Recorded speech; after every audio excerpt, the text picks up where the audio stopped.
We've moved out of the studio today, but we're still actually in Nancy's neighborhood, and the weather is still miserable. But we're at the Museum Center at Five Points, and we're here today for a very special reason, because there's a marvelous exhibit that's going on now through about mid-January, and I am thrilled that I have the artist on, and I'm going to look at this so I say it right, Alan Shuptrine.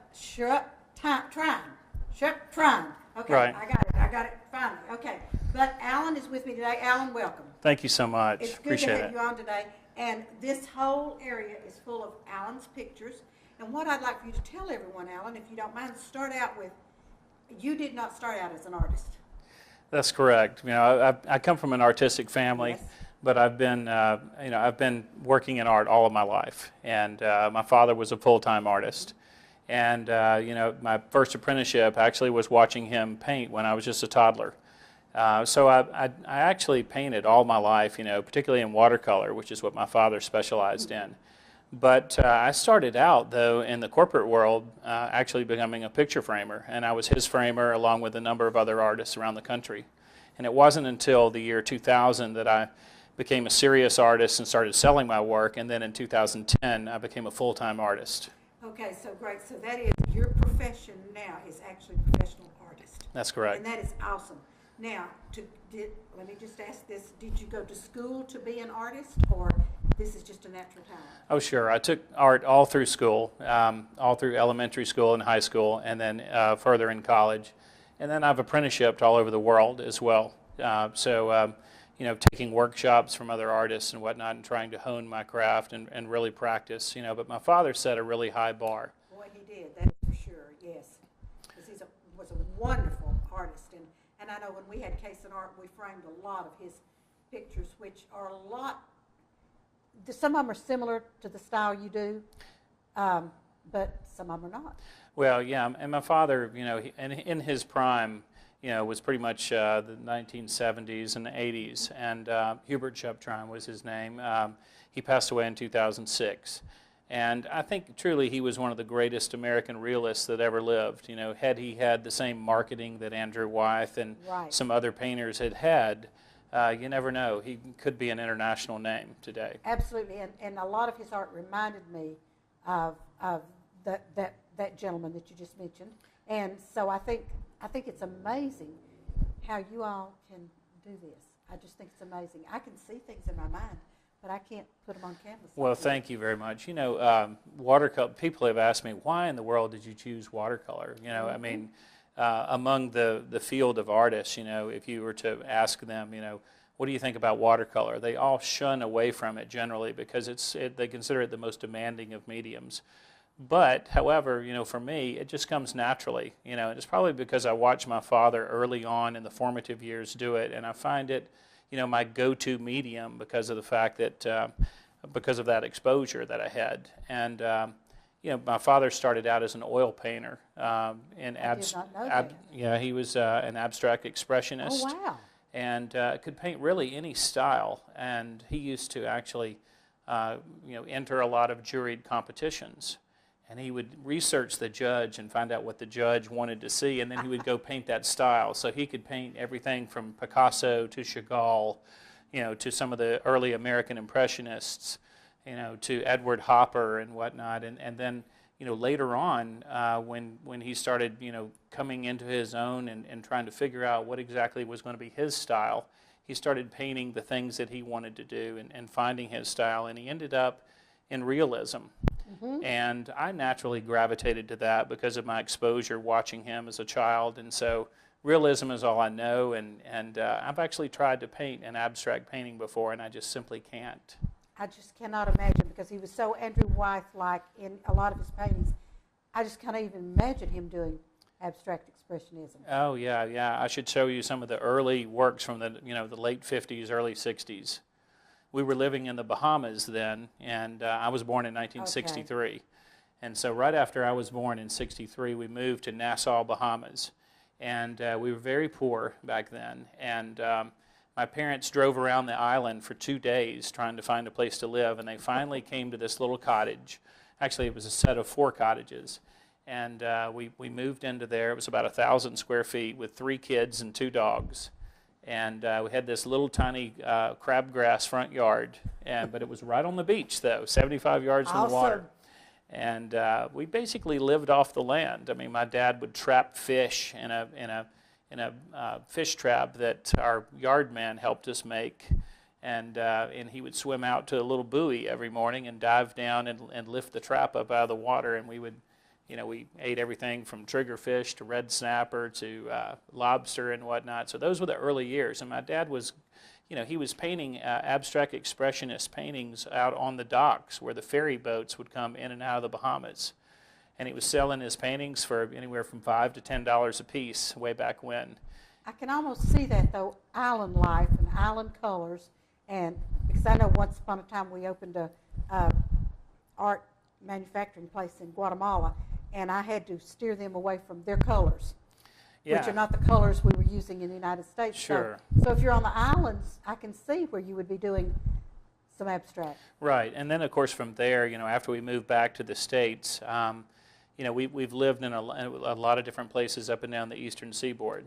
And of course, the Blue Ridge Mountains. I spent a good deal of my childhood growing up in Highlands, North Carolina. Oh, beautiful. So place. my father's palette changed from, really bright turquoise water colors to the colors of the mountains. Mm-hmm.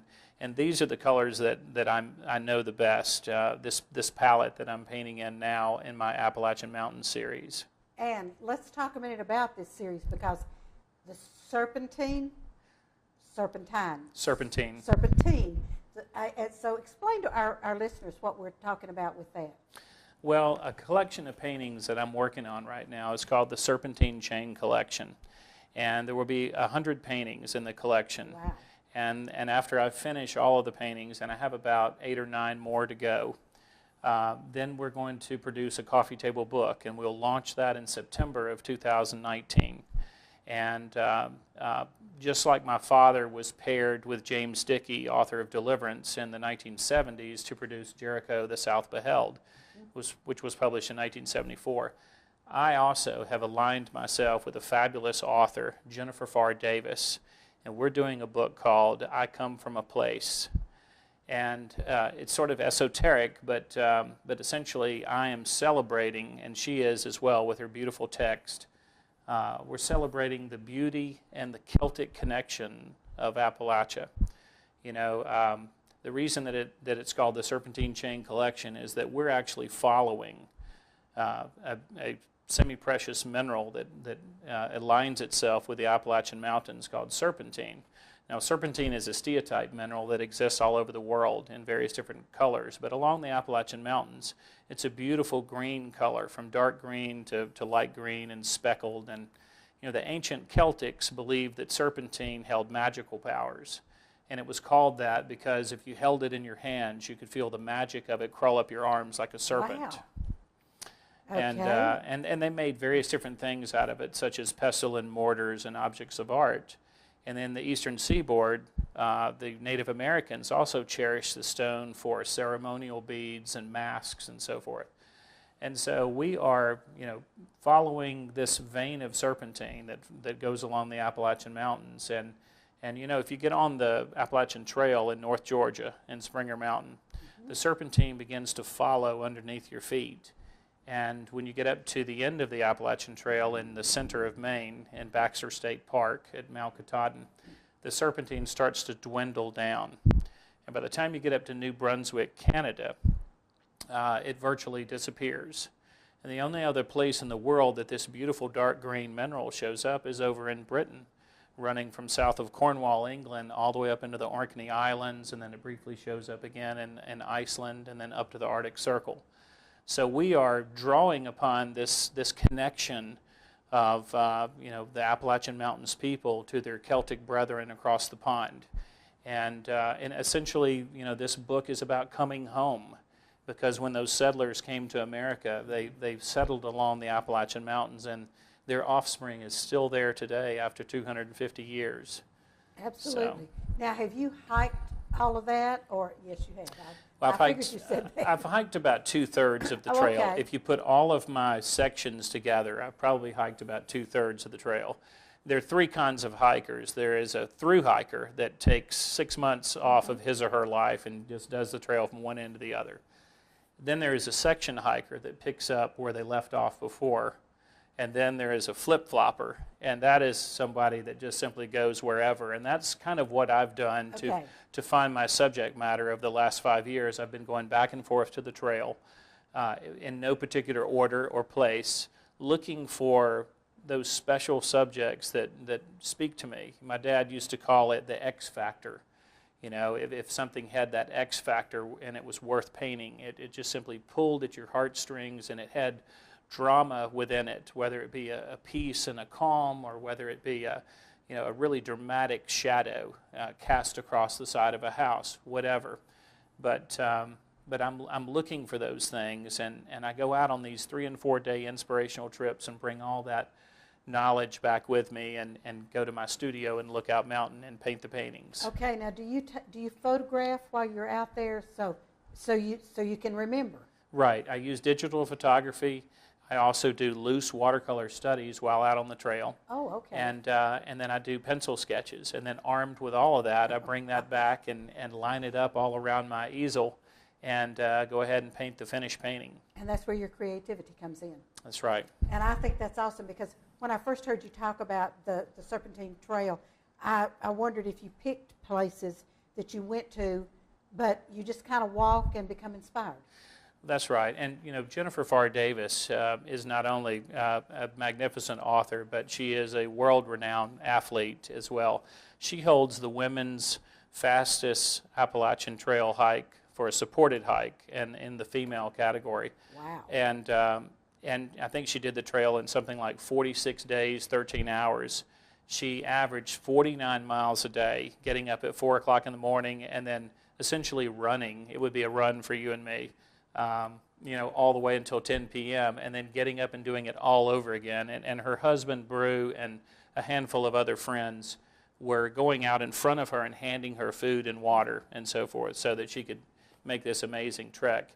And, after she finished, she wrote a book about it. It became a bestseller, and she became an overnight success. And since then, she's written several novels that are all sort of centered around the Appalachian Mountains and her experiences in the mountains. So I've aligned myself with a fantastic author. I believe you have, yes. And she has actually shown me a lot of places to go along the Appalachian Mountains, not only the beauty of it, but it's actually very hard to get on and off the Appalachian Trail. There are very few places where you can just drive up and get out of your car and you're right there. Yes. So she's been very, very helpful in sort of steering me to some places that are amazingly beautiful, such as the place on the front of my museum catalog. I love this catalog, and this is in the museum gift shop. I called it the bookstore a minute ago. Sorry about that, Seal.